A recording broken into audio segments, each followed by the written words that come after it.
Fala galera Vete, vocês estão bom? Vamos lá para mais um episódio do Descomplicando a Veterinária Podcast. Você já deve estar me acompanhando aqui, esse é o nosso quarto episódio. Se você não assistiu os outros, volta lá, assiste, vale a pena. Eu espero que os outros colegas que já estiveram aqui tragam algo que vai beneficiar você aluno e você também já formado. Então, vê ali com calma, de coração aberto, aquele bate-papo, porque a nossa intenção aqui é contribuir para nossa comunidade veterinária, principalmente para essa nova geração que está se formando. Então, queremos facilitar a vida do aluno, né? De olhar para alguém que já está ali consolidado na carreira e falar que legal tudo isso que ele passou, se inspirar, né? Então a ideia aqui é inspirar pessoas, formar colegas com qualidade e bater um bom papo. Isso aqui não poderia acontecer se eu não tivesse meus parceiros, né? Essa infraestrutura que eu adoro, eu apresento para todo mundo, eu gosto bastante, eu adoro esse estúdio, que é o Hub 2181, né? Além dessa infraestrutura fantástica, da técnica, né? A rapaziada que trabalha aqui, gosto demais, né? O Ale é meu irmão, gosto demais, mas tem o Gui, o Léo. Cara, quem conhece um cinegrafista que tem aqui, o Léo, é demais. Eu sempre que venho fazer meus criativos com o Léo, o negócio flui de uma maneira bacana. O Hub, ele tá aqui em São José dos Campos.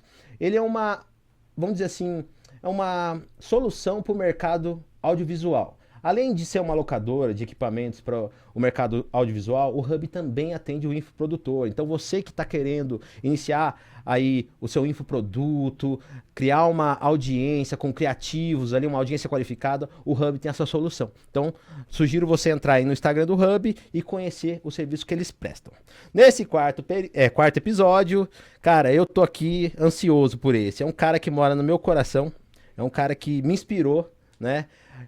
Muitas pessoas também, não só aqui da região, mas eu acho que da veterinária como um todo aqui, já ouviu falar, e toda vez que você ouve falar desse cara, você ouve falar uma coisa boa, né? Porque é um cara do bem, né? É um grande amigo, Dr. Gustavo Cancian. É Baioto ou Bajoto? Bajoto, isso aí. Tudo bem, doutor? Tudo jóia, Rogério. Você... Obrigado por ter aceito o meu convite. Cara, gosto demais de você. Sou seu fã, viu? Preciso te dizer, gente. Obrigado. Esse é o cara.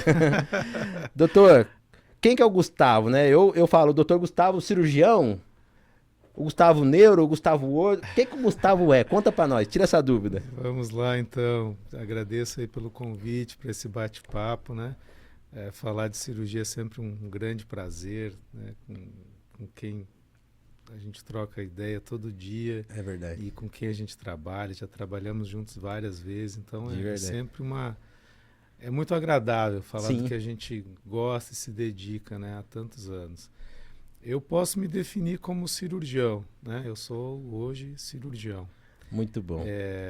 Já de uma jornada aí de alguns anos. Sim. De uma estrada um pouquinho longa aí, mas... Que legal, porque assim, quando você se denomina cirurgião, é muito legal pro aluno, doutor, que assim, hoje o aluno, ele, né, que tá assistindo esse episódio, que tá ali dentro da graduação, ele deve sim fazer aquela divisão que todo mundo faz. Eu quero ser cirurgião ortopedista, cirurgião de tecidos moles, agora tem aí a cardiotorácica, vídeo, né?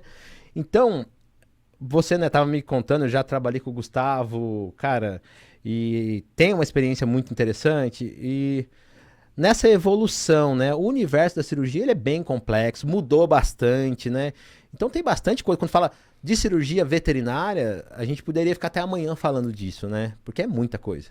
É muita coisa, né? Eu acho que ao longo dos anos a cirurgia foi se especializando em diferentes áreas. Sim.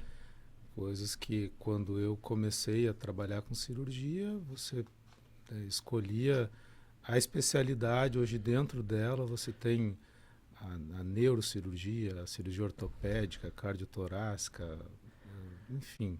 E ainda divide por espécies também, né? Exatamente.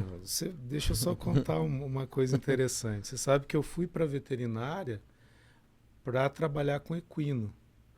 Equino sempre foi a minha grande paixão, né? Verdade. Dentro dos nossos animais aí, né? Dos que estão próximos da gente. E no dia que eu coloquei a mão num bisturi, primeira aula de técnica operatória, eu terminei a aula e disse assim, é isso que eu quero fazer da minha vida. Que legal. E desde esse momento eu dediquei a carreira a aprender cirurgia, né? Legal. quando uso o nome Gustavo, quem não fala o Gustavo cirurgião, eu vou falar uma coisa que a gente fala também, o mestre. Porque além do Gustavo cirurgião, tem o Gustavo professor, né? Você foi professor universitário, mas Sim. é fora também do ambiente, né, acadêmico. Eu tive o prazer, assim, de anestesiar para o Gustavo, e cada cirurgia com ele é um aprendizado, né? Então, hoje você tem um legado. Eu percebo que muita gente aprende com você, você tem essa satisfação no ensinar. Então, o professor sempre vai ser o professor, né, Gustavo? Então é verdade, cara. Tenho outra historinha aí. Você sabe que eu decidi fazer mestrado, né? Quando eu pensei em fazer mestrado, eu não tinha muita ligação com pesquisa, que é natural. Você vai fazer um mestrado, um doutorado pensando em Sim. pesquisa. Eu fui fazer o mestrado porque eu queria dar aula. Olha que Eu legal. queria ser professor. Nobre, né? Eu vivi isso por muitos anos dentro da graduação. Eu fui professor por 10 anos e durante esse período, preceptor da residência e estagiários. Então, até hoje a gente recebe estagiários e ajuda na formação deles, né? Então, isso ainda é ensinar, né, cara? Eu tenho o maior prazer em fazer isso. Uma das primeiras anestesias que eu fiz foi pra você. Quando eu saí da pós-graduação, olha que engraçado isso, não sei se eu já comentei com você. Eu acho que aquela insegurança que eu tinha, eu falava assim, quando eu for anestesiar pros caras top, vai ser muito difícil. E ao contrário, cara, não tinha dor de cabeça nenhuma, e aí você também manja muito de anestesia. Eu lembro que você falava, você me ensinava e trazia tranquilidade, né? Cirurgia com ele não sangrava, era rápido, não tinha intercorrência, era fácil, né? Então, é um contrário. Eu falo assim, nossa, o dia que eu anestesiar pro Gustavo, eu vou desmaiar, cara. Vai ser muito difícil. E eu percebi que era mais fácil anestesiar, cara, pra você. De verdade. Então, eu acho que eu tento, desde que eu fui professor, né, eu tento criar um ambiente onde todo mundo, naquele ambiente, se sinta seguro para fazer o seu melhor, cara. E eu entendo que o anestesista está num momento de bastante pressão. É verdade. Ainda mais o que é iniciante. Sim. Né? Então, eu tento fazer com que ele se sinta seguro para fazer o que ele sabe fazer. Né? E eu acho que assim foi com você. Foi, porque eu sabia, só que às vezes, né, o nervosismo faz a gente se duvidar, né? Sim, Fala assim, sim. meu, será que eu sei? E foi muito tranquilo, né, cara? Foi muito bacana, então funcionou, né? Mas são 25, né? 25 anos que você tá aí nessa rotina. Muita coisa mudou, né, Gustavo? Muito, muito. A gente viu uma evolução muito grande da veterinária, né? Muito grande, até a especialização dentro da veterinária trouxe isso, né? Diferentes formas dá para falar, né? Até a gente conversou fora do ar, e tem, assim, é multifatorial isso, né? Na minha cabeça, eu até falei pro Gustavo assim, é a longevidade, né? Porque hoje o paciente está longevo. Pode ser, mas também a relação homem-animal mudou, a indústria olhou pra gente com carinho, então tem bastante coisa, né? A técnica mudou, desenvolveram técnicas novas, hoje a gente consegue, né? Eu lembro, até puxando para anestesia, quando eu fiz a pós de anestésio, eu fiz uma também de anestésio loco regional. Sim. E tinha alguns mitos que a gente falava sobre como que o anestésico, a dinâmica do anestésico dentro do neuroeixo ali, quando você coloca ele epidural. E aí uma colega lá, acho que foi a Dani, ela produziu, cara, um trabalho muito legal, que ela colocou o fluido, né, o anestésico com um material radiopaco e com arco cirúrgico ela via dinâmica. Então ela derrubou bastante coisa que a gente acreditava. Então hoje com equipamentos a gente consegue, né, mudar a técnica, derrubar técnicas que faziam antigamente, funcionar até lá e melhorar, né? E na cirurgia eu acredito que também não deve ser diferente, né? Eu acho que é o mesmo processo, né? Como você falou, a gente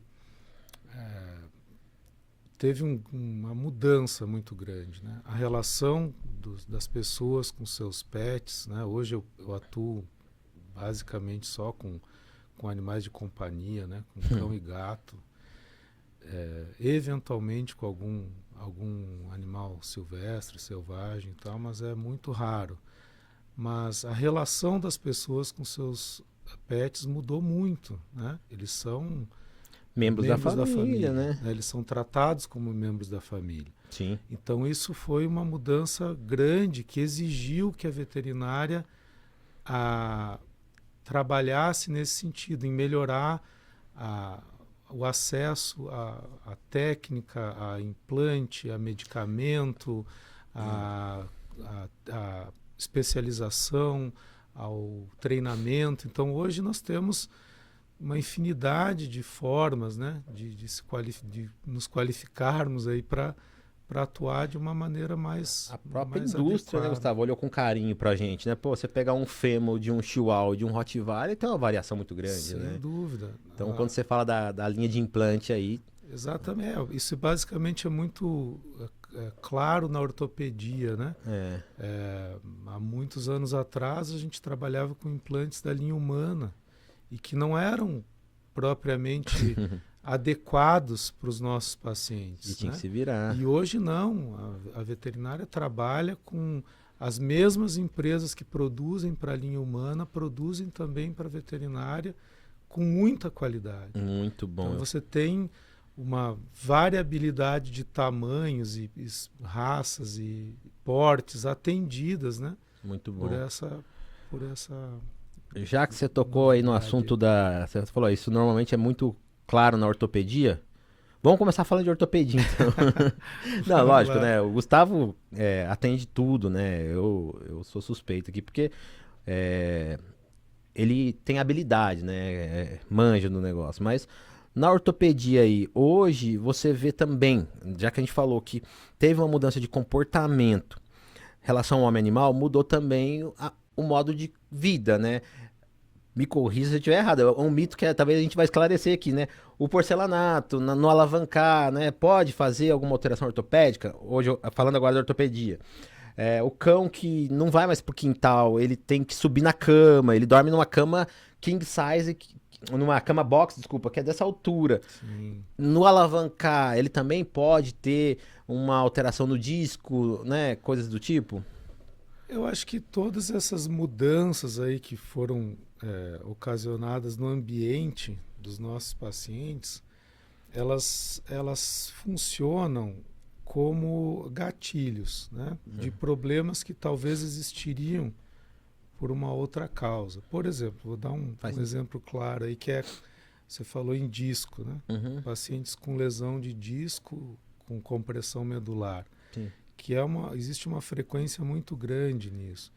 A lesão discal, ela é essencialmente genética. Né? O cão tem, falando de cão, basicamente, ele tem o fator genético muito forte nisso, o disco intervertebral que é predisposto a uma determinada lesão.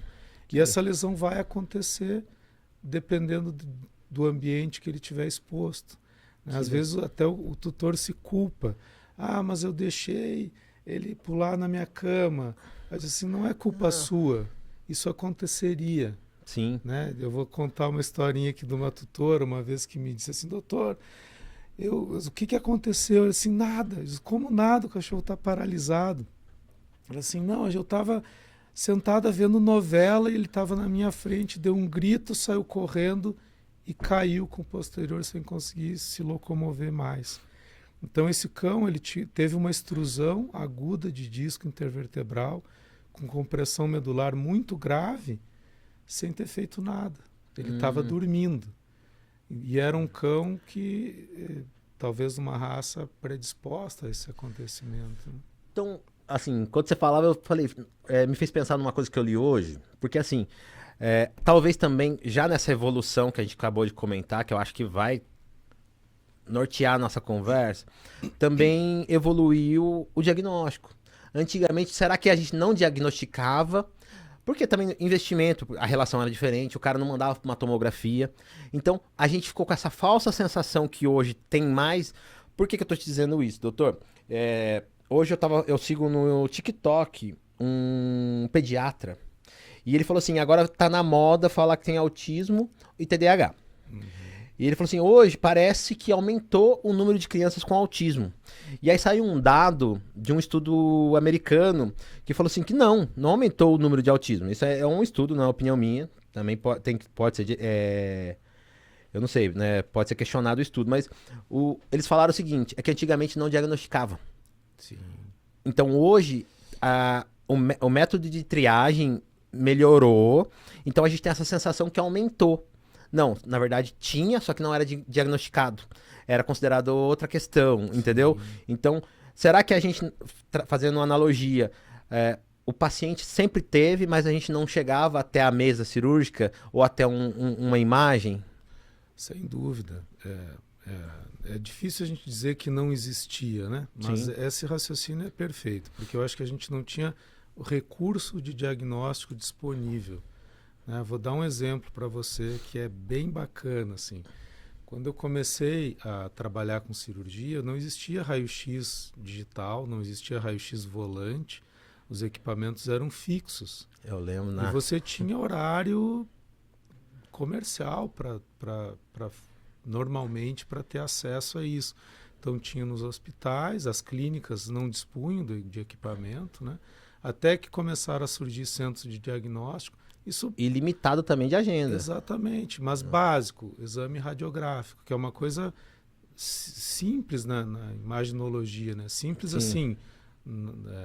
É um exame que eu faço todo dia. Execução, né? Tudo, é muito Exatamente. fácil mesmo. Hoje é disponível. Você Sim. tem equipamentos de altíssima qualidade que Os vão a DR, qualquer lugar. os Né? DR Os aí, DR, né? E com baixa exposição Exatamente. né? Aí, já que a gente pegou aquele gancho lá da coluna, né?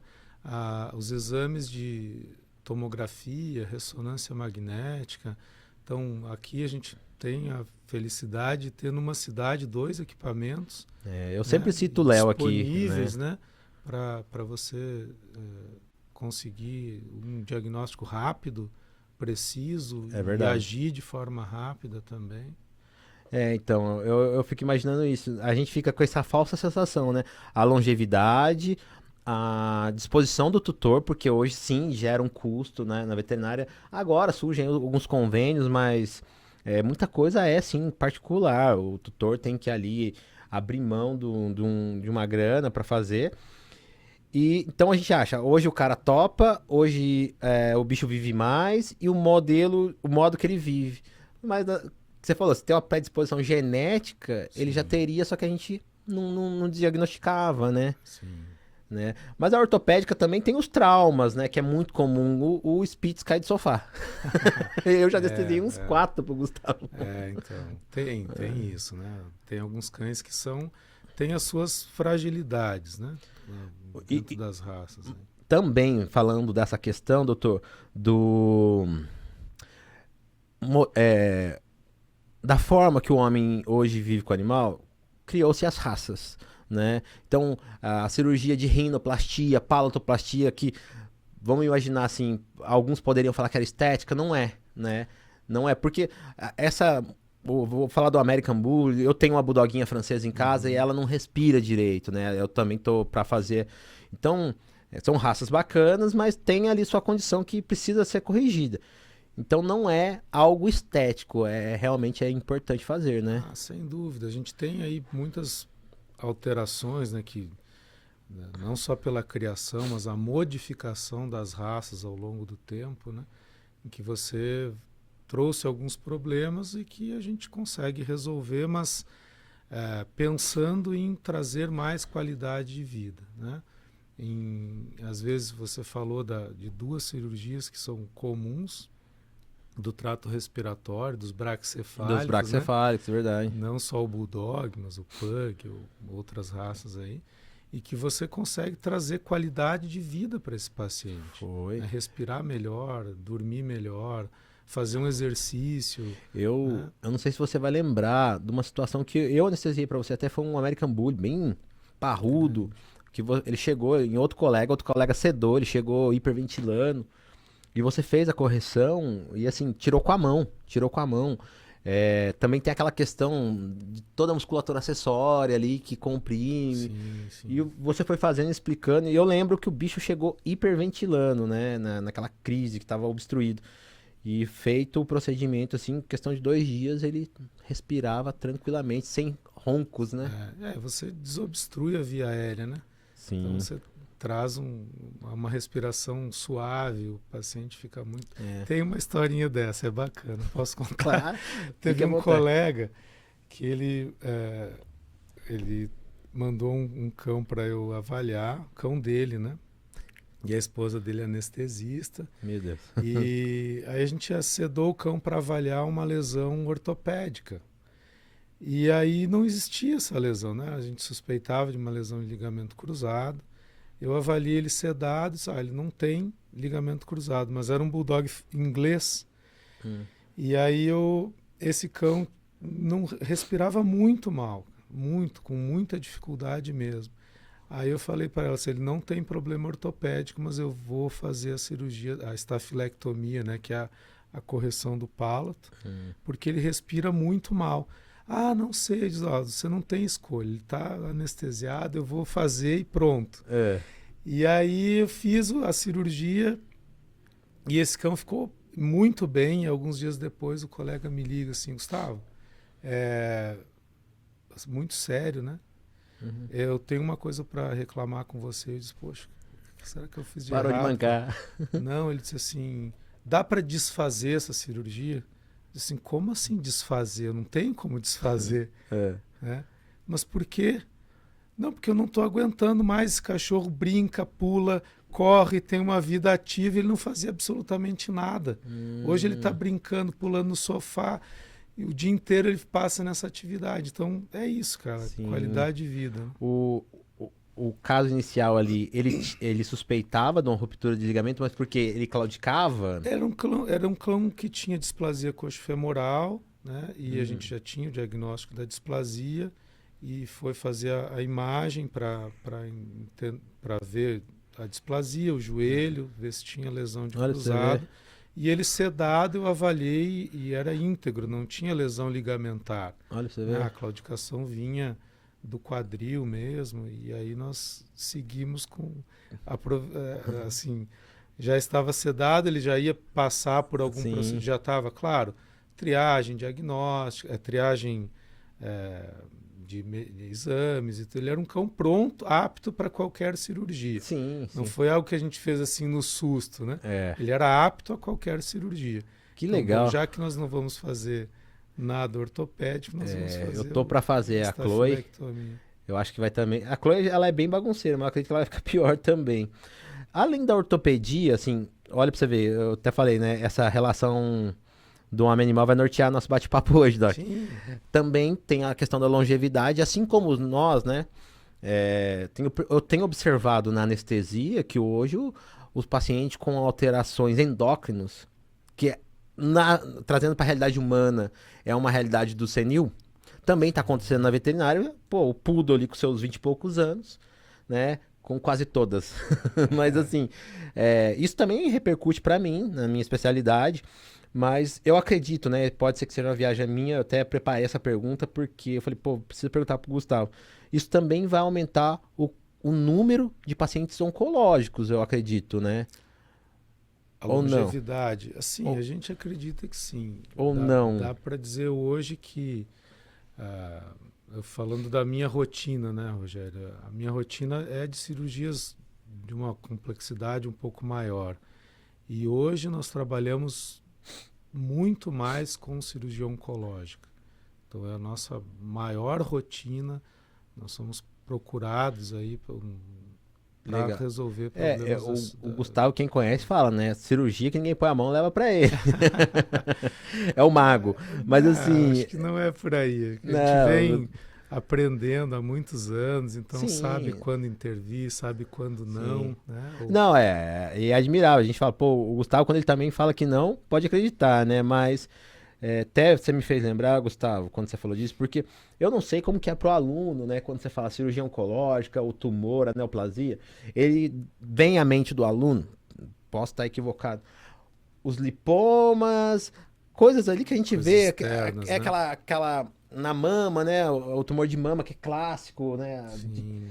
Mas tem aquelas nodulações internas. E sabe, me lembra um caso que foi, acho que uma das cirurgias mais fantásticas. Não fui eu que anestesiei, foi um colega que eu admiro bastante, foi o Lucas, né? Na minha opinião, o melhor anestesista de São José.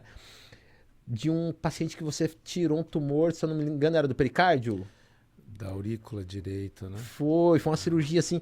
Esse paciente você acabou operando ele várias vezes, que tinha Sim, tumor, sim. ele tava com metástase para tudo quanto é canto, né? Esse cão foi um caso bem marcante, porque era uma paciente que tinha um hemangiosarcoma, né, que é um tumor bastante agressivo, metastático, invasivo, Sim. né?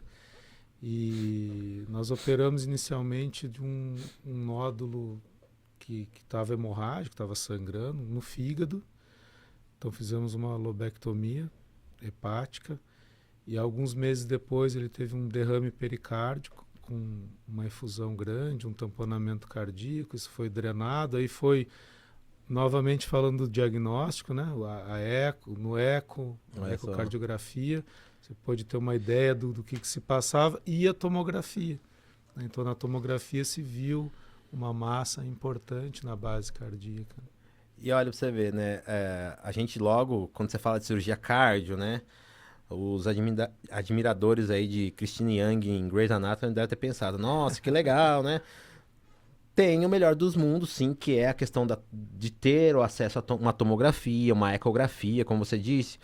Mas você falou do tamponamento, que é importante o aluno saber que uma ausculta pode salvar esse bicho. Então, a gente às vezes fica muito dependente da tecnologia e real. Eu já ouvi colegas falarem que o novo esteto é o ultrassom, né? Faz sentido. Mas você tem o ultrassom? Não tem. Eu tenho o esteto, então use. Então, às vezes, para você aluno praticar a ausculta, olha pra você ver, vai salvar muita vida. Eu falo isso porque esse paciente que o Gustavo operou, eu passei a madrugada. Na época eu era veterinário da internação, do plantão noturno, e a gente ficou ali atento na ausculta, né?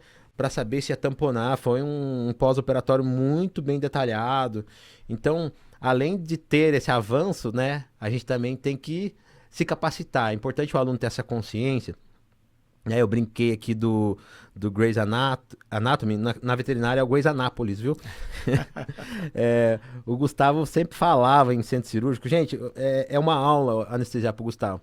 Eu lembro que você falava que é como um jogo, né? Você vai passando de fases, da curva de aprendizado e tudo mais, né? Então, pro Gustavo hoje falar assim, eu abri um tórax, né? O Gustavo fez bastante coisa, aprendeu bastante coisa, né? Teve seus desafios, teve suas vitórias ali. Então, não é simplesmente... Gustavo, além das cirurgias, né, que a gente fala aí que é complexa, eu posso falar que a OH ou a ORCEC não é complexa ou é errado? Com certeza, cara. Você tocou num ponto que é importantíssimo. Eu acho que são cirurgias da rotina, onde se faz com muita frequência, né? A ovariosterectomia nas cadelas e gatas e a orquiectomia nos cães e gatos, né?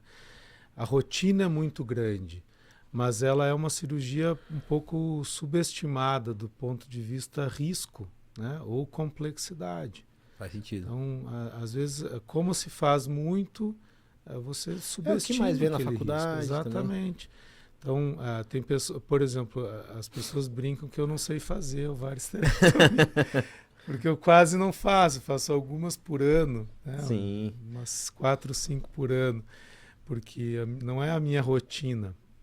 Então, mas eu trato essas cirurgias como se fossem cirurgias complexas. Eu me preparo, eu faço o preparo cirúrgico como se fosse qualquer outra cirurgia. Né? Isso é interessante. Sim. Uma vez eu fiz um curso de cirurgia cardiotorácica e teve um cirurgião humano que deu uma aula para a gente e ele deu uma dica muito interessante, assim, que é você tratar as pequenas cirurgias como se fossem grandes, porque elas no meio do caminho podem se tornar. Tá? Então, quando você tem uma complicação de uma cirurgia simples, ela se tornou uma cirurgia complexa. Né? E você vai ter que resolver aquilo no transcorrer do processo. Né? Olha, disso você contou, quando você vai falando, eu vou pensando, eu lembro de você, Gustavo, no centro cirúrgico, cara, se preparando. E o se preparar é muito mais que fazer uma boa desinquinação e paramentação. Sem dúvida. Né? Além de conhecer a técnica, eu lembro que você reservava um tempo pra... A gente falava, o Gustavo vai meditar, né? Não, é desocupar a cabeça, né, Gustavo? Você ia pra uma sala, às vezes até baixava a luz ali, e você ficava quieto, revisando na sua memória ali, né? Então...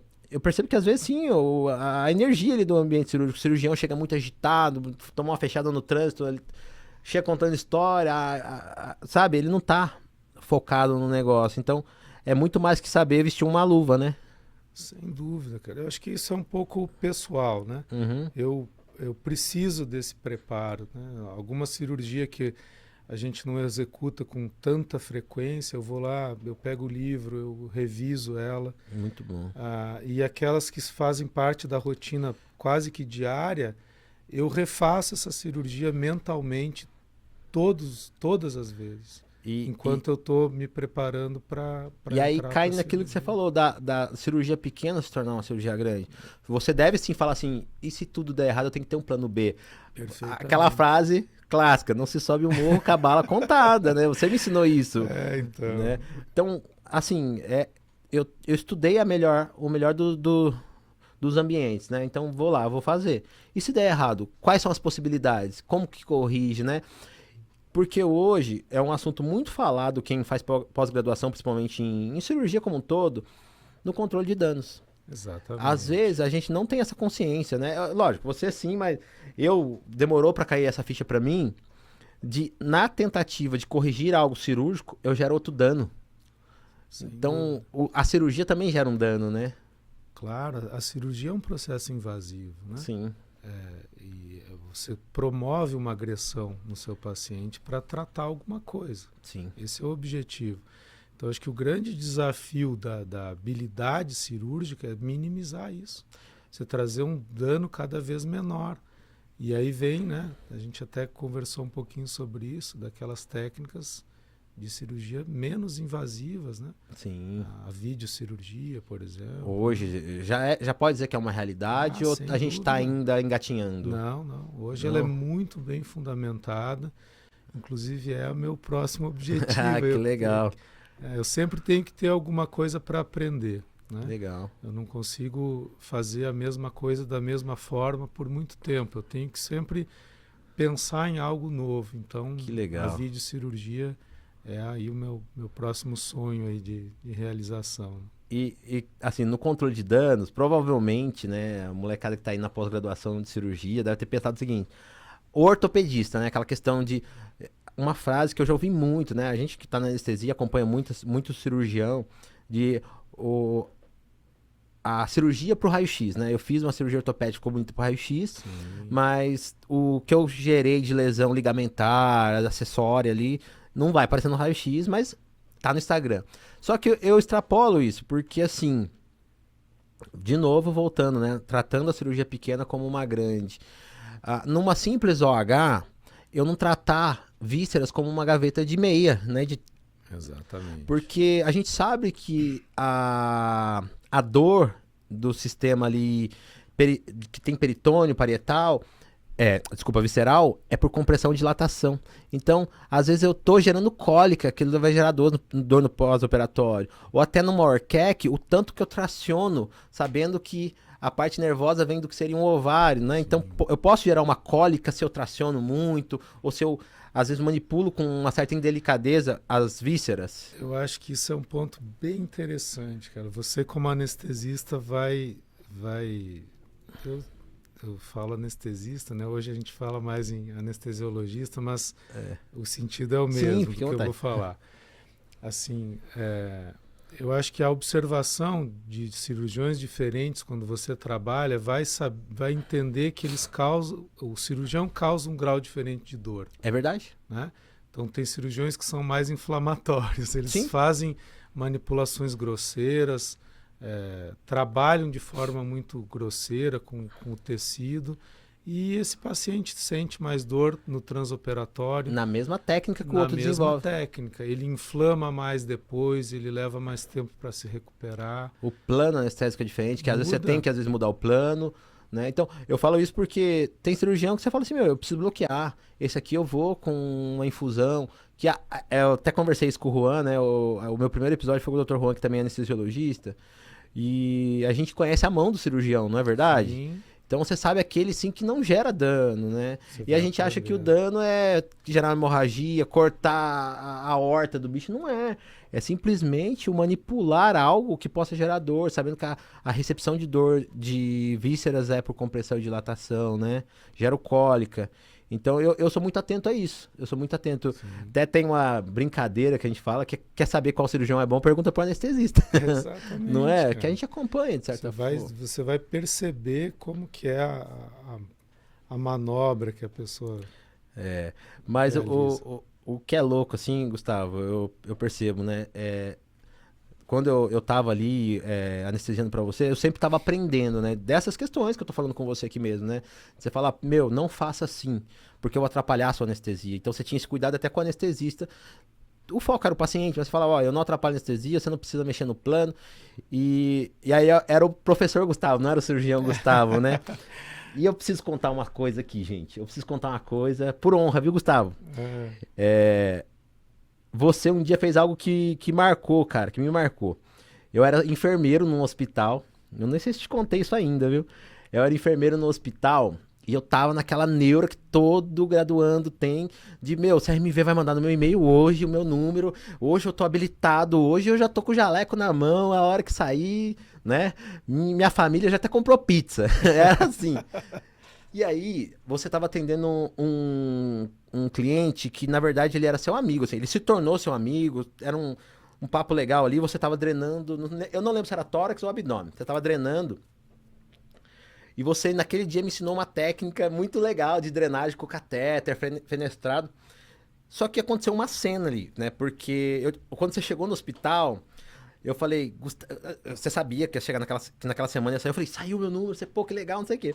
E aí você olhou no meio do atendimento pro tutor, ali pro cliente, falou assim, eu lembro o nome dele, era Carlos, falou, Carlos, a partir de hoje, o Roger, ele passa a ser colega. Aí o cara bugou, falou assim, colega? A partir de hoje, o conselho habilita ele como veterinário, né? Aí o cara levantou, me abraçou, comemorou. Daí eu falei assim, cara, o Gustavo me honrou e aquilo ali foi muito legal pra mim. Por que que eu tô te contando isso? A técnica que você me ensinou, eu já ensinei pra 50 pessoas. Só que eu falo assim, eu preciso te ensinar, mas eu vou contar uma história. E eu conto essa história pra todo estagiário. Você conhece o Dr. Gustavo? Então, o Dr. Gustavo um dia, ele fez isso e isso me marcou. E eu conto pra galera, assim, sabe? Porque eu sempre fui falante do centro cirúrgico, o cara que faz piada, né? Eu até brinco. Quer ser um bom anestesista? Arrume o foco, tenha uma boa playlist e saiba mexer no controle do ar-condicionado. Se você souber isso, né? Mas eu lembro que uma vez eu tava fazendo bastante graça no centro cirúrgico ali, né? A gente conversa sobre tudo, né, Gustavo? Numa cirurgia ali, 2, 3 horas. Acaba um. principalmente de comida, E né, você, cara? e você falou um negócio interessante, pô, às vezes o dia é tão corrido, né? E a gente passa tanto tempo junto. E sim, cara, tem que tornar isso mais leve. O Roger, às vezes, ele fica brincando, mas sim, ele torna o negócio mais. Tem momentos sérios, mas torna mais leve, né? Então, assim, o centro cirúrgico é um lugar de histórias. Tem histórias que você fala assim, cara, isso aqui. Quando eu era aluno, um professor mudou minha realidade. Aquele professor que você fala assim, cara, esse cara eu tenho honra por ele. Ou não, aquele caso que você fala assim, esse caso aqui, eu achei que não ia dar certo, hoje o cara me manda foto do paciente. Tem alguma história que você fala assim, cara, isso aqui marcou minha vida? Poxa, várias, eu acho, cara. Difícil, assim, eu pensar em alguma especificamente. Eu lembro, você falou dos professores, né? Aham. Eu lembro até hoje, da primeira vez que eu peguei num bisturi, numa aula de técnica cirúrgica. Minha professora chamava Maria Inês Witz, era uma grande cirurgiã. E, e a gente foi fazer uma laparotomia, cara. Né? Era a primeira laparotomia que eu fiz. E foi, assim, muito marcante, porque a partir dali eu decidi que eu queria ser cirurgião, cara. Mas nesse mesmo dia, porque tem um fato sempre engraçado, né? Uhum. Tinha um colega que estava na instrumentação da mesa. E ele estava com uma pinça na mão, né? Uhum. E aí, daqui a pouco passou uma mosca, cara. Você vê. E o cara pega, assim, igual o Miyagi, cara, assim, poxa, uma infelicidade, um inseto no centro cirúrgico, mas infelizmente Isso acontece, é uma realidade. E todo mundo, pô, que bacana. A professora, e a brava, professora galera. ficou brava pra caramba com ele, cara. Mas foi exatamente no mesmo dia, não teve essa cena engraçada, mas foi no dia que eu decidi que aquilo era o meu futuro. E olha que louco, né? Quando você fala dessa professora, a gente inspira pessoas. A gente parece que não, mas assim, sempre tem aquele aluno, aquele estagiário que ele tá te observando. E você pode, sim, às vezes, matar o sonho dele ou fazer ele querer, né, se realizar naquilo. Pô, eu quero ser cirurgião igual o Gustavo, eu quero ser anestesista igual o Roger, né? Então, é muito legal saber que a gente inspira pessoas. Mas quando eu falo também de caso engraçado, cara, você da cirurgia, eu acho que você deve ter caso, né? Cara, já tirei cada bizarrice. Quando eu falo eu tirei, né? O cirurgião e o anestesiano. A gente tem muito corpo estranho na veterinária. Opa. Cara, e é aquela aposta, né? O que será que é? O raio-x parece que é isso. Daí cada um faz seu palpite. Aí você vai lá e tira um Angry Birds. Já aconteceu, né? E é engraçado, você vê a imagem, aí você quer ver a imagem e a peça que foi removida. Quer comparar, exatamente. Né? Então, não sei se você teve algum caso engraçado que você removeu, assim? Cara, tive alguns, assim. Teve um que foi estranho, porque o primeiro tutor ficou bravo comigo. 2 casos, assim, eu vou contar rapidinho. O tutor ficou bravo comigo porque eu perguntei se o cão poderia ter tido acesso ao lixo. E a pessoa se ofendeu. Eu disse assim, não, imagina, porque isso não ia acontecer na minha casa e tal. E a suspeita era de um corpo estranho linear, né? E, enfim, eu digo, tá, tudo bem, foi só uma pergunta. Aí fomos para a cirurgia e aí eu tirei, era um barbante que amarrava linguiça, cara, enorme, assim.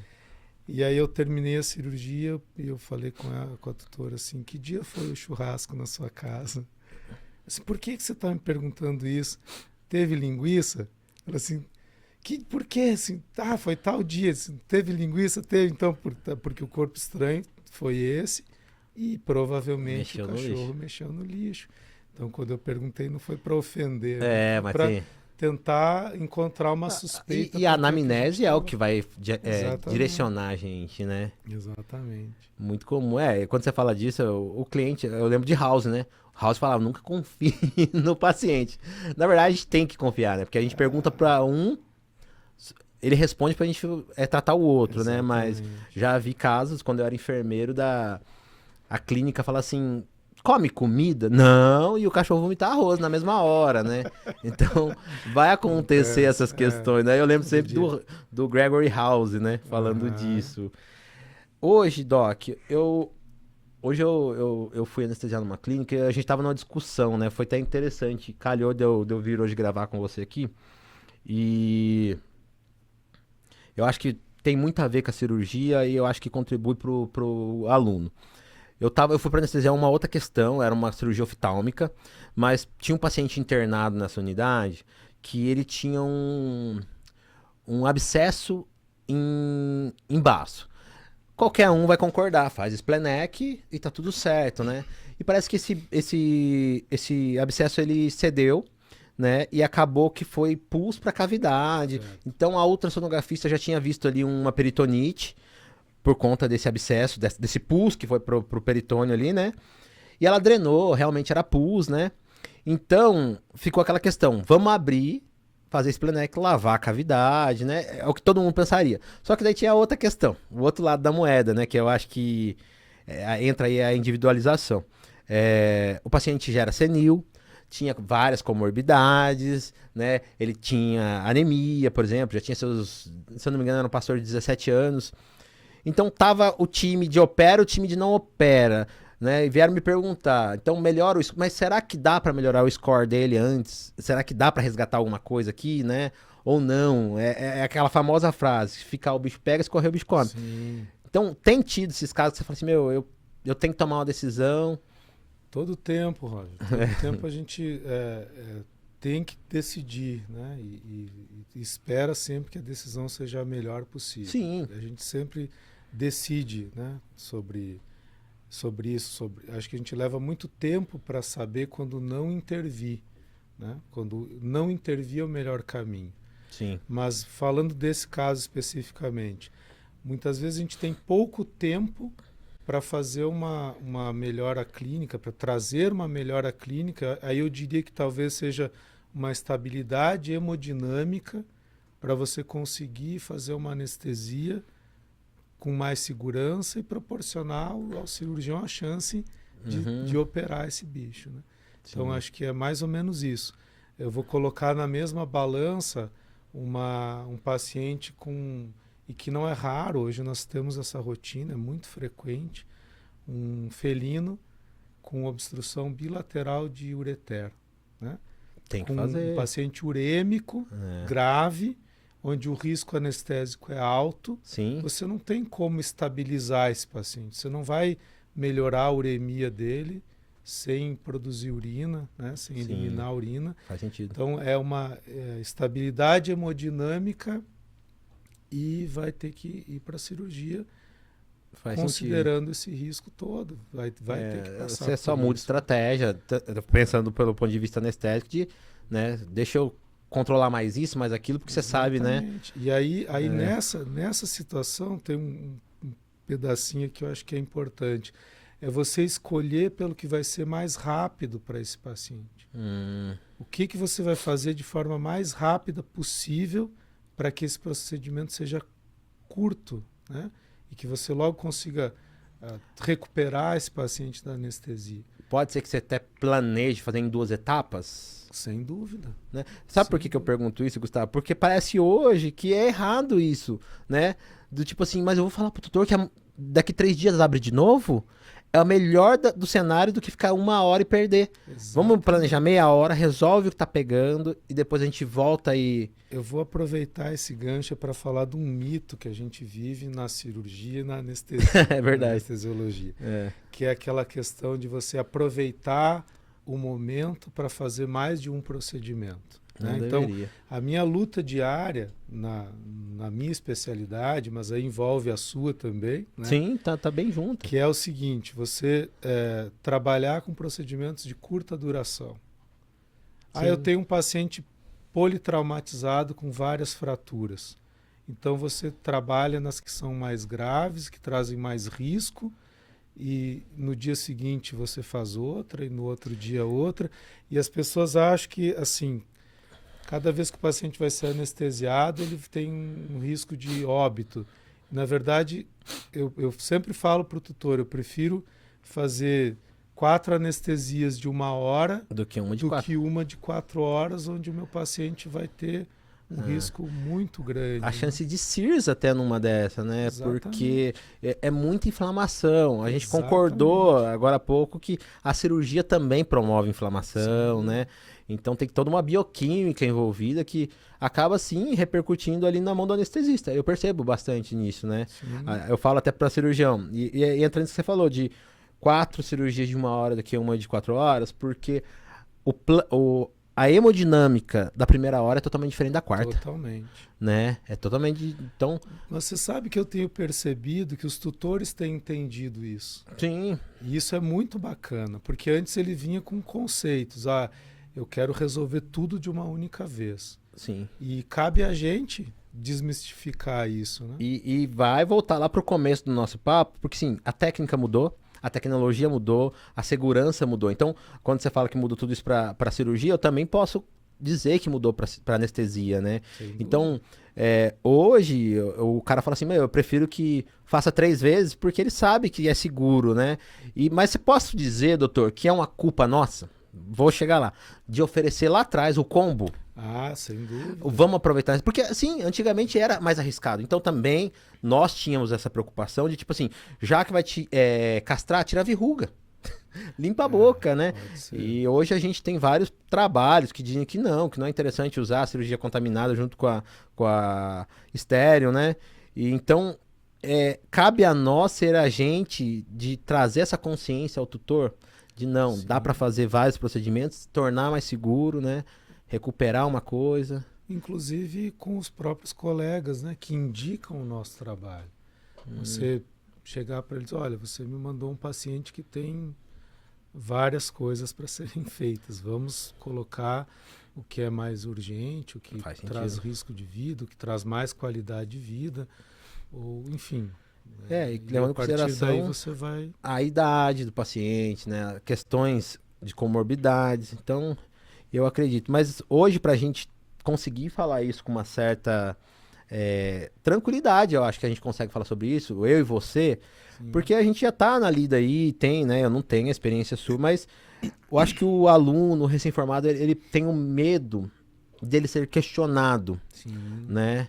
Então, eu acho que vale a pena voltar ali naquilo que você falou, de respeitar cada fase, né? claro. Hoje, se o Gustavo fala assim, não, eu não faço esses 3 procedimentos, eu- poucos vão questionar. Pô, não é que, assim, ninguém questiona o Gustavo, entenda assim.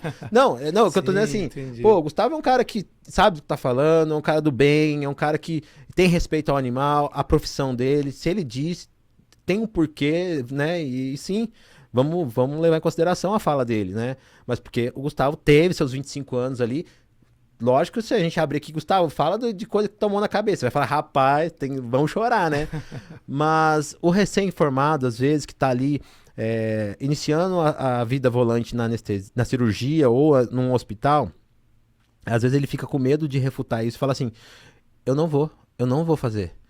Porque o outro mandou já com a receita de bolo, ó. Castre, Exatamente. tire verruga. Se eu falar não, será que. Entendeu? Então hoje você tem pego o caso que você fala assim: não, eu consigo, assim, não sendo arrogante, tipo, né? Porque a pessoa acha que assim, derrubar a cirurgia é arrogante. Não, trazer pra a consciência de todos que é benéfico não fazer, né? Claro, cara, eu acho que isso é importantíssimo, é um ponto muito é, vital, né? Uhum. O cirurgião e o anestesiologista, eles são procurados para prestar um serviço, E, né? às vezes um serviço técnico eles Um trazem. serviço técnico. Sim, E às vezes você não tem todas as informações daquele paciente para te fazerem ver o caso como um todo e não uma técnica, sim. né? Eu costumo dizer o seguinte, às vezes eu recebo um raio-x para avaliar, e digo assim, eu não opero raio-x. Quem que é o bicho, Eu né? preciso entender o meu paciente, o tutor, né, Sim. para ver o que está acontecendo. Então, sim, eu acho que a gente participar da decisão, o cirurgião, o anestesiologista participarem da decisão de intervir nesse paciente é essencial, né? Não só na indicação do clínico, né? Eu acho que é um time, então Muito bom a isso. gente precisa participar, cara, e não E, só executar. e eu tive a oportunidade, né, doutor, quando eu era ali, antes de eu começar a anestesiar ali no hospital que a gente trabalhou junto, eu fui vet internação, eu fui o clínico generalista, e era muito legal isso, porque eu tava ali cru, e essa junta médica que você, o Lucas, a galera toda montava era muito legal, né? Porque você saía da cirurgia, você falava assim, ó, pelo ponto de vista cirúrgico, eu quero isso que você faça de curativo, de antibiótico, de isso, aquilo, outro. O Lucas chegava na questão de controle de dor, de monitorização, eu quero que você faça isso, isso. Aquilo me moldou. E eu entregava para vocês depois, ó, eu tenho isso de dados. Então, também é importante que o pessoal, o aluno saber que não é só a hora que você incisa e a hora que você dá o último ponto e desperta. Sim, Tem, você falou, né, particularmente eu me preparo. sim. Mas o pós-operatório também, você tem uma equipe que você possa contar, que fala assim, meu, eu tô indo pra casa, quantas vezes, né, Gustavo? Eu tava ali mandando o WhatsApp, ó, o paciente tal tá assim, assim, assim. Então, você tem uma equipe que você possa falar, meu, eu vou pra casa, mas eu sei com quem que eu tô deixando. A cirurgia não Exatamente. acaba só no último ponto, vamos assim dizer, né? Não só aí, né? A gente tem várias diferenças aí. Por exemplo, você executou uma cirurgia, né? Mas você tem um paciente que está inserido numa família e que tem que ser acolhida e você tem que tirar, né, aquela ansiedade que a pessoa passa. Isso é natural. Então não termina ali, Sim, né? Você acaba convivendo com alguns pacientes por um tempo muito longo, é verdade. né? Então, não é só o ato cirúrgico, isso é um processo, né? O antes, a cirurgia, o depois, o acompanhamento, até que esse paciente receba a alta, né? Sim, aquela paciente que a gente citou aqui do pericárdio, A família, sim, né?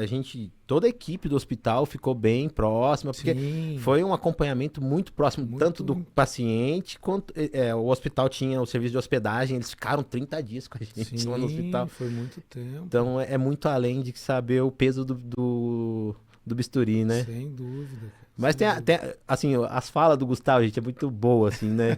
Porque, não, mas é legal que quebra paradigma, né? Porque quando eu era estagiário, eu era muito assim eu quero fazer, eu quero aprender.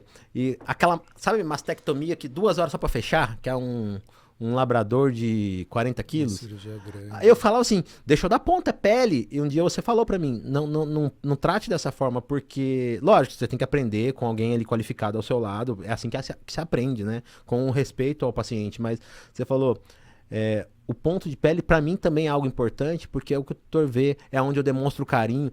E sabe o que eu trouxe pra minha realidade, Gustavo? Olha, outra coisa que eu aprendi com você. O anestesista ele tem o costume de fazer a tricotomia, né? Remover o pelo ali pra fazer o acesso venoso e às vezes lá na lombar pra fazer um acesso epidural. E eu comecei a pensar, isso aqui também gera trauma pro cliente, pro tutor, de tipo assim, meu bichinho foi pra lá, voltou todo peladinho. Eu comecei a fazer de uma maneira até mais carinhosa, porque eu queria ver, né? Ele não quer saber qual técnica de anestesia ou analgesia eu usei, mas eu vou demonstrar carinho quando chegar em casa, porque eu não fiz aquele negócio torto. Sim, Olha que louco, você falou assim, porque o bichinho vai deitar no sofá depois, e o cara vai falar assim, ó, o cara teve cuidado nesse ponto, provavelmente a cirurgia também ele teve sim. carinho, né? Então, esses detalhes fizeram diferença, né? E a molecada que me acompanha às vezes dentro do centro cirúrgico, eu falo bastante, né? A obra de arte mora no detalhe, né? Eu Então, acho que é o capricho, né, cara? O capricho que a gente trabalha no detalhe. Você faz bem essas coisas mais simples e assim você vai porque fazer bem as mais eu tenho um medo, complexas, né? sabe, Gustavo? Eu tenho um medo de cair numa uma fase da minha vida, assim, que a gente possa ficar automático, vamos dizer assim. Sim, Então, porque sim, às vezes você faz 8 cirurgias no dia, não tratar aquela como a sétima, como a oitava, como a sexta, mas aquele paciente, aquele paciente, aquele paciente, sim, atender o último como atender o primeiro, dá pra entender? claro. Então, isso eu extrapolo pra quando você tem o óbito e tudo mais, de tipo assim, não normalizar muita coisa. Então, todo paciente que chega pra mim, que eu vou anestesiar, que tá ali na mesa, tem alguém por trás. Você acabou de falar, tem uma família que Uma tá em luto, família, é, Então, como que eu posso minimizar esse impacto? Como que eu posso demonstrar um pouco de carinho? Então, eu percebi, cara, uma vez que você me falou isso, né? A gente falando dos pontos, você falou, e aqui também eu tenho que ter um maior capricho, porque a cirurgia tem que ser perfeita, mas aqui sim é onde eles vêm e é onde eu demonstro meu carinho também, né? Tipo, que eu tive cuidado, que eu tive zelo. Isso sim, me chamou a atenção. Lógico, hoje o Gustavo, com seus 25 anos aí de carreira, né? Cresceu bastante, mas também, né, Gustavo, a gente sabe, tem os desafios. Mas se você hoje, né, olhar para o aluno, para o graduando aí que nos assiste, pudesse falar assim, ó, tem um Gustavo aí, né, que pode se descobrir na cirurgia, né, para ter uma jornada, teria algo que você diria assim para ele, pô, faça uma boa, porque tem a deficiência na veterinária de não ter um internato e uma residência, né, que é o melhor dos mundos, vamos dizer. sim. Mas hoje o cara que ali se inspira em você e fala assim, pô, eu quero ser igual o Gustavo. Qual o caminho, Gustavo, pra falar assim, pô, vai fazer um estágio, estudar anatomia, estudar neurocirurgia? Não sei, tem um caminho que você fala assim, vai por aí que vai ser legal pra você? Você vê, eu ainda, né, a gente atende muitos, recebe muitos estagiários, cara. Eu tenho o maior Sim, prazer em eu estagiário de sei. graduação, eu tenho alguns da graduação, outros do final de curso, mas aquela pessoa que ainda está querendo saber o que vai fazer da vida, né? Sim. E aí você pensa assim, poxa, ela te pergunta, o que eu vou fazer, né? Qual o caminho? É essa questão que a gente está A gente sai conversando. perdido da faculdade, E né? aí você vê, hoje nós temos uma infinidade de processos de aprendizado que não existiam quando eu me formei, por exemplo, Faz sentido? né? Não existiam. É, Você tem acesso a cursos digitais ou presenciais, online ou verdade. presenciais, e que vão te capacitando para técnicas, né? Mas vamos pensar, respondendo a sua pergunta, qual que é o melhor caminho?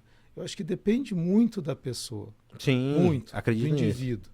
Mas a formação do veterinário, do cirurgião, do anestesiologista, qualquer especialidade que ele queira traçar, ela depende exclusivamente da pessoa e não da escola onde ela está. Uau, é verdade. A escola é uma ferramenta para você aprender muitas coisas e a partir daí buscar o que você quer. Então, é responsabilidade total da pessoa e não da escola, cara. A gente tem falado muito isso, porque a pessoa veio de um curso tal. Mas isso não quer dizer. Faz sentido. Hoje quer dizer o quanto ela buscou por si, além do que a escola ofereceu. Uau. Né? Então, o curso que ela fez, eu tive assim, o privilégio de ter mestres excepcionais que eu citei um, né, que foi a minha professora de técnica operatória, de técnica cirúrgica, e depois tantos outros, né, que são exemplos para mim até hoje. Todos os meus professores de cirurgia, até hoje, eu considero assim que a minha base foi essa. Olha que legal. Foram professores fantásticos. E hoje eu venho descobrindo outros tantos mestres, né, na cirurgia que eu admiro demais. Mas, enfim, você saiu da graduação, você quer trabalhar como cirurgião. A gente brincou uma hora que a cirurgia é como muito de videogame, né? Sim. Você passa de fase para uma mais difícil. Sim. Ela não vai ficar mais fácil, ela vai ficar mais difícil. Então, aquilo que te qualifica para passar para uma cirurgia mais difícil, também vai te qualificar para subir um degrau de cada vez. Verdade. E aí, nesse processo, né, a gente falou melhor dos mundos, a residência é eu não fiz residência, não fiz, mas eu tive a oportunidade de trabalhar com rotina dentro do mestrado. No ambiente acadêmico? Exatamente. No mestrado a gente trabalhava com rotina hospitalar, Faz que sentido. é o que o residente faz hoje, né? Então, assim, a residência é excelente porque esses degraus iniciais você vai ultrapassar com mais segurança. Faz sentido. E a partir daí você vai buscar coisas mais específicas. Não adianta você querer, eu quero fazer neurocirurgia. É uma especialidade muito difícil, eu acho, tecnicamente. Sim. Delicada, né? Então você tem que subir vários degraus para trabalhar com neurocirurgia. Essa é o que eu acho que o entendo. exemplo seu do videogame é muito legal, né? É uma fase de cada vez. Eu tenho um amigo, né? Ele fala que se vai ficando difícil é porque tá chegando o chefão. Ele trabalha aqui no Hub, inclusive. Ele faz uns filhos, ele fala. Exatamente. Né? Ele fala, quando tá ficando difícil é porque tá chegando um chefão. Tá chegando lá. Gustavo, obrigado. Obrigado, né, cara? É um prazer te receber. Foi um prazer te rever. Fazia um tempo que a gente não se encontrava. E assim como você fez algo por mim, né? Você mudou uma realidade, me ensinou bastante coisa. Eu espero, né, que o aluno também que assistir essa entrevista, ele possa também ver isso, né? Falar, pô, que legal isso que o Gustavo falou. E eu extrapolo, não foi só da questão de uma coisa ligada propriamente à veterinária, mas de vida. Sim. Quando você fala desses professores que te inspiraram, pô, às vezes tem uma questão que é sobre a vida, não é sobre a veterinária, né? Eu brinco que a veterinária, ela é uma desculpa pra gente ter que se relacionar. Não é verdade? Né? Então, quantas vezes ali no centro cirúrgico, um ou o outro tava, né, às vezes com uma questão particular que desabafou ali, encontrou os amigos ali que puderam, né, tá junto, né? E a verdade também é quando um cliente toca a sua campainha no seu plantão, cara, não é sobre a veterinária. É alguém com uma dor que tá querendo, precisava te encontrar naquele dia, né? Então, a veterinária é uma desculpa pra gente ter que se relacionar. Então, quando eu falo de propósito, sobre o Descomplicando a Veterinária, é muito isso, que o aluno que sentar ali de frente com o YouTube, no Spotify, ou algum recorte no TikTok, Instagram, veja essa entrevista e fala assim, pô, isso aqui vai mudar a minha realidade. Como assim você fez comigo? Acredito que alguns mestres fizeram com você. Mas obrigado de coração, viu? Cara, eu que agradeço, assim, foi um prazer a gente conversar sobre um tema que nós gostamos tanto, né? Fora do centro cirúrgico? Fora do centro cirúrgico, acho que pela primeira vez, assim. Não é? Mas e que isso realmente sirva para a pessoa pensar em alguma coisa, né? Se o nosso foco for o aluno, que ele pense no que ele quer seguir da carreira dele. Sim, eu fico acredito que o feliz tempo com todo isso, cara. a gente tá inspirando pessoas, né? Poxa, Mas foi um exatamente. prazer de verdade, assim. Preciso dizer aqui, te admiro, cara. Você é um cara que Obrigado, mora no meu cara. coração. Obrigado. Obrigado mesmo de coração, você tá aqui. É, E você que tá aí continuando com a gente, preciso dizer de novo, isso aqui só acontece por causa de amigos, né? As coisas só acontecem porque a gente tem amigos. Então, pra gente estar aqui sentando, né? Toda semana tem aqui um colega. Na semana passada entrevistei uma professora que também me inspirou. Mas também é porque a gente encontrou pessoas que têm propósito. Então, quando junta pessoas com propósito, as coisas acontecem, né? E a gente coloca energia. Então, eu encontrei aqui um parceiro muito grande, que é o Hub 2181, né? Que falou, vamos junto, vamos fazer esse negócio acontecer, colocou energia e isso tá acontecendo. E também, né, trazendo pro exemplo do Gustavo e do videogame, eu me vejo fazendo isso hoje como podcast, né? Então que eu consiga passar de fase, não espero, Gustavo, que fique difícil, não, mas, vai ficando mais né, fácil. vai ficando solto, né? O bate-papo ele é bom. Então, eu encontrei parceiros e o Hub é um desses parceiros, né? Que falou, vamos fazer e tem acontecido e eu tenho uma gratidão imensa, né? Porque tá acontecendo, tá sendo legal. O Hub é uma solução aqui para a região do audiovisual, né? E agora também para o infoprodutor. Então, você que quer lançar seu infoproduto, tem aí o desejo, né, de ir para o mercado digital, procura o Hub, o Instagram dele está aí, né, e você vai achar essa solução. Você que tem produtora, que também quer fazer locação de todo, né, o equipamento, o Hub também é uma locadora. E um cara que mora no meu coração, que é o André, né? A empresa do André é a Altec Equipamentos. Eu sempre deixo claro que a Altec, além dela, apesar dela fazer equipamentos para centro cirúrgico, parece que ela faz assim, ela atende só o anestesista. Isso não é uma verdade. Porque se você é dono de clínica e quer ter um centro cirúrgico equipado, provavelmente você quer ter um produto legal, um equipamento legal no seu centro cirúrgico para fazer uma ventilação. Então, o André, né, além dele ter, ele também repara. Então, todas as marcas ele faz reparo. O cara é um gênio. E um negócio legal, né? Ontem eu anestesiei um coelho. Então, ele tem, pensando para veterinária, equipamentos para o silvestre, para o pequeno, para o grande. Ele desenvolve, né? Então, hoje eu uso na rotina, não tô falando aqui só porque ele é um parceiro, mas quem vê meus stories, vê que eu uso o calibrado ali da Altec. Então, você que quer iniciar aí na anestesiologia ou equipar a sua clínica com equipamento de qualidade, eu recomendo a Altec, que é um parceirão, que é um cara que tem um carinho pela comunidade veterinária. Então, se o cara olhou com carinho pra veterinária, esse cara ganhou meu coração. Então, André, obrigado. Gustavão, chegamos ao fim, né? Que esses alunos possam assistir a nossa entrevista, né? E ver a cirurgia veterinária de uma maneira descomplicada. Ah, sim. Obrigado, gente.